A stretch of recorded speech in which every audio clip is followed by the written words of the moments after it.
Hello again, everyone. Edwin Learnard back once again. In this YouTube astrological segment, I'm going to be talking about Chiron in the 7th house in a natal horoscope. As most of you know, Chiron is associated with what we generally can emphasize or accentuate strongly in others, ways we can help other people out, but it is often a sector or aspect, I guess you could say, in our lives that we have difficulty with. A lot of this, I believe, is attributed to perhaps the fact that it's overcompensation because we're helping others so much in this area or facet of their lives that we often don't take the time to help ourselves in this regard. Chiron, Chiron is considered by many an asteroid. Some look at it as a planetoid. Its effect, its influence is like a generational planet. Its significance is more so by the house placement as opposed to the sign, because the average time Chiron traverses a sign is about 4 to 5 years. So it doesn't have as much impact on the sign that it's in. However, the house that it's in can have a strong impact, I believe, at least like a generational planet. Now, anyway, first thing about Chiron in the 7th house, this can indicate perhaps somebody that has difficulty in relationships. Their relationships may have been to their detriment, or not, maybe not all, but some, or one may have. Perhaps there's been trouble in partnerships, whether it's business, perhaps has been, maybe there was problems in that, or this person might experience some problems connected with legalities, contracts, open enemies or adversaries. There may have been some court battles that this person has had to contend with. This could be somebody that could almost act like a marriage counselor, or a person that could help others, like say with reconciliation, or bringing couples that are dissident together against people that are squabbling. Even friendships they might be able to help restore or repair. But the problem is they often may have situations where incompatibility exists between them and maybe a significant other or prospective significant other, and they have difficulty in maybe taking care of this themselves, or reconciliation with the significant other or a prospective significant other. Even in partnerships, maybe a business relationship is torn and this person has a hard time in mending it. Perhaps this person may have experienced maybe squabbling parents in their lives. Maybe they experienced a divorce that took place between their parents.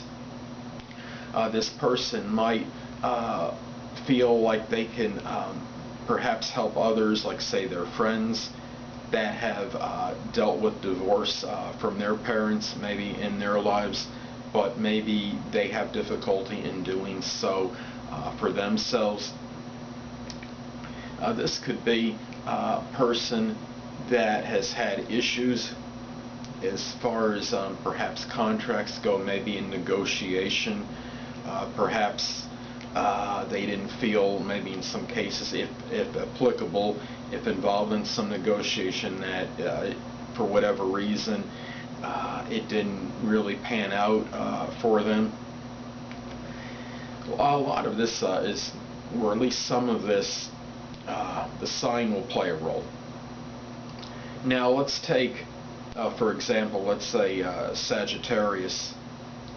Chiron is in Sagittarius in the 7th house. Now, this could be somebody that might be able to preach to others about having an expansive and optimistic and upbeat outlook on their relationships, and not to become too downtrodden over them, but at the same time they may have difficulty in doing this for themselves.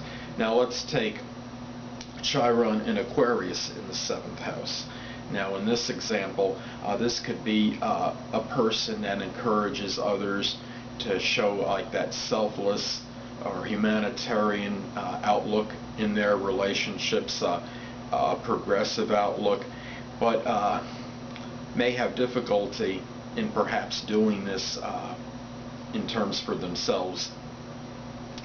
Now, if we take, let's take another sign. We take Capricorn, Chiron in Capricorn in the 7th house. This could be somebody that encourages others to take a more serious attitude in terms of their relationships and partnerships and dealing with perhaps open enemies or adversaries, but may have difficulty in doing this for themselves.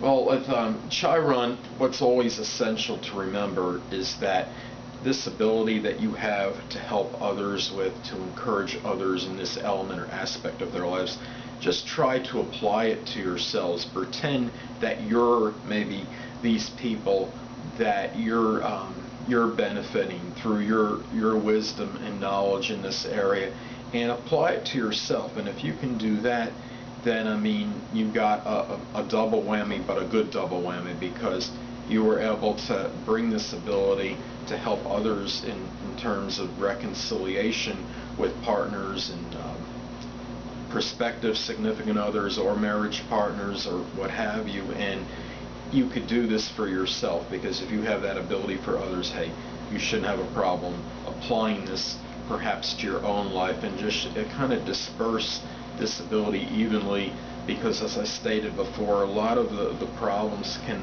be connected with overcompensation and doing maybe a little, you don't ever want to say you're doing too much for others, but you shouldn't do that at the expense of yourself. And remember to take care of this area in your lives as well, as opposed to as in addition to others, I should say. Well, anyway, people, that'll conclude this YouTube astrological segment for Chiron in the 7th house in a natal horoscope. And stay tuned next time, where I'll be talking about Chiron in the 8th house in a natal chart. Two things I want to get with you on before I head out. Firstly, the stars may impel but do not compel. And secondly, never isolate any single astrological element, aspect, planetary placement, position, configuration, influence, or what have you, and make an analysis of a person, astrologically speaking, based on this alone, because a person astrologically is the sum of all their components in their natal chart, and not just one. Until next time, people, stay well.